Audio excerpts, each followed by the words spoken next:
A invasão holandesa.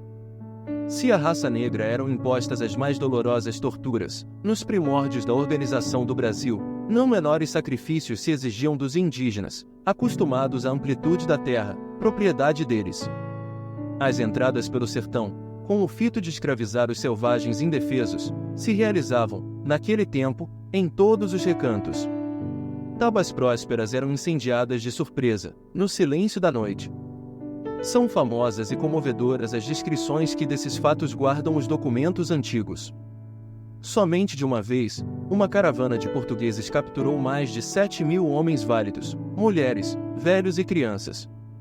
E quando os mamelucos guiadores não convenciam os naturais de que deviam acompanhá-los às cidades mais próximas, para que as caçadas humanas se verificassem com pleno êxito, as cenas de selvageria nodoavam a floresta virgem, enchendo de pavor os caminhos atapetados de cadáveres e de sangue coagulado. Como represália a tantas crueldades, os tamoios nunca se harmonizaram com os portugueses. Desde o princípio da ação destes, foram seus declarados inimigos. No seio dessas lutas devastadoras, em que venciam, a maior parte das vezes, as criminosas astúcias dos colonos, eram os padres piedosos os que mais sofriam, experimentando a angústia de se verem desprezados pelos seus próprios companheiros da raça branca, nos sertões ínvios e hostis. A alma simples dos naturais se mostrava maleável aos seus ensinamentos. Aos seus apelos, aproximavam-se dos núcleos de civilização. Aldeavam-se para uma vida ordeira que os colonizadores destruíam com as suas taras infames e seculares.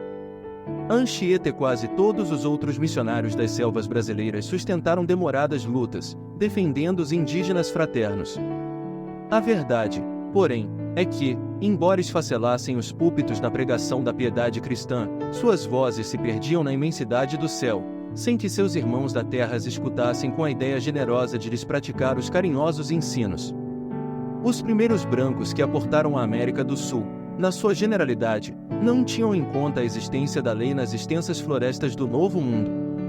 Os portugueses prosseguiam, incessantemente, na faina ingrata de descer os índios.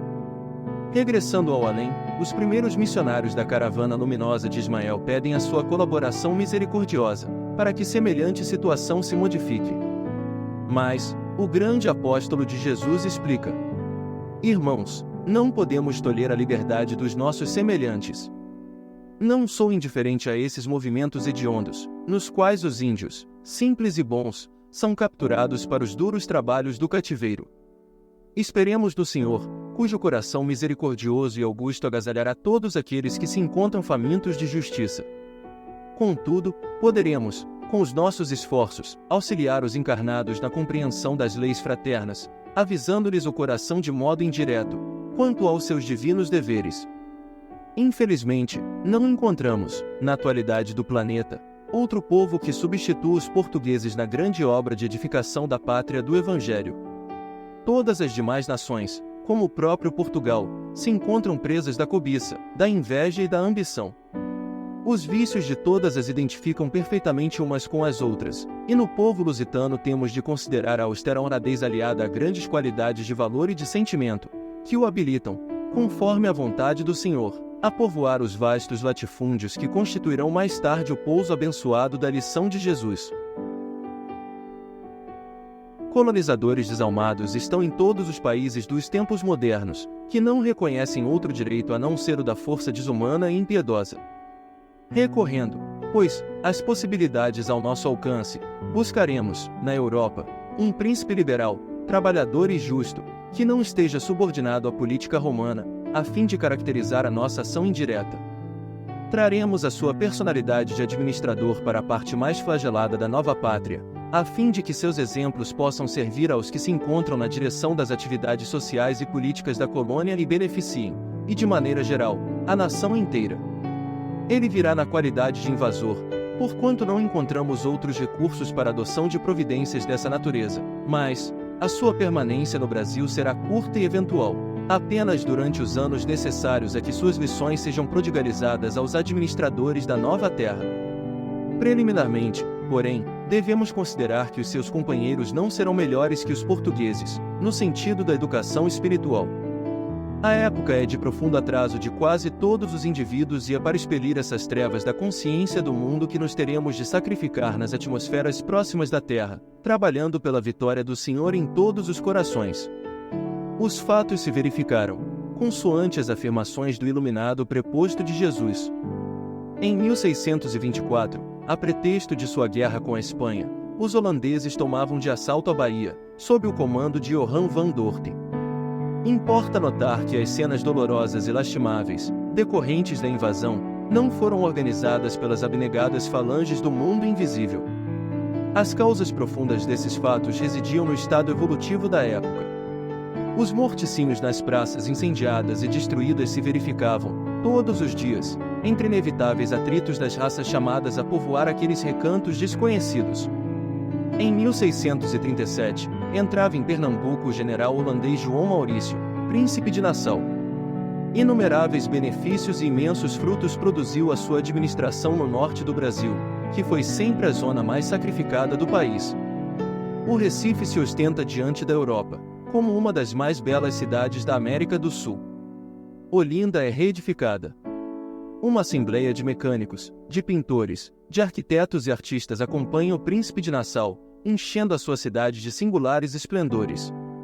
Mas, o espírito construtivo do administrador holandês não se cristaliza nas expressões materiais da sua cidade predileta.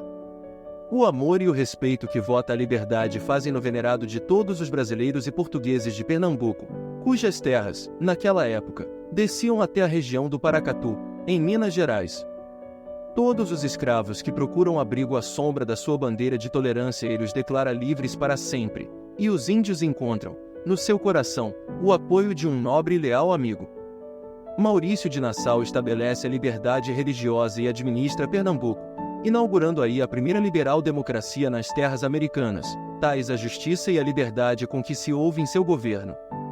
Os Albuquerques e outros elementos em evidência no norte muito aprenderam com ele para as suas atividades do porvir. A realidade, todavia, é que a lição de Nassau fora preparada no plano invisível, para que os colonizadores da terra brasileira recebessem um novo clarão no seu caminho rotineiro e obscuro. Em socorro da nossa afirmativa, podemos invocar o testemunho da própria história, porque, terminado o tempo necessário à sua administração no Brasil, o grande príncipe holandês regressava à pátria, por imposição dos espíritos avarentos, que militavam, nessa época da Companhia das Índias, na política holandesa, sem que encontrassem substituto para sua obra na América.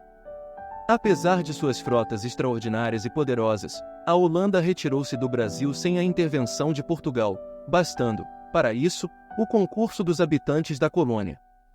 Quando a questão ficou definitivamente resolvida na Corte de Haia, em 1661, os holandeses, embora sua soberania marítima perdurasse até então, em troca dos seus imensos trabalhos no norte do Brasil e dos milhões de florins aí abandonados, apenas receberam, a título de indenização, a importância de 5 milhões de cruzados.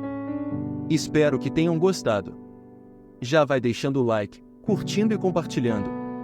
Até o próximo vídeo.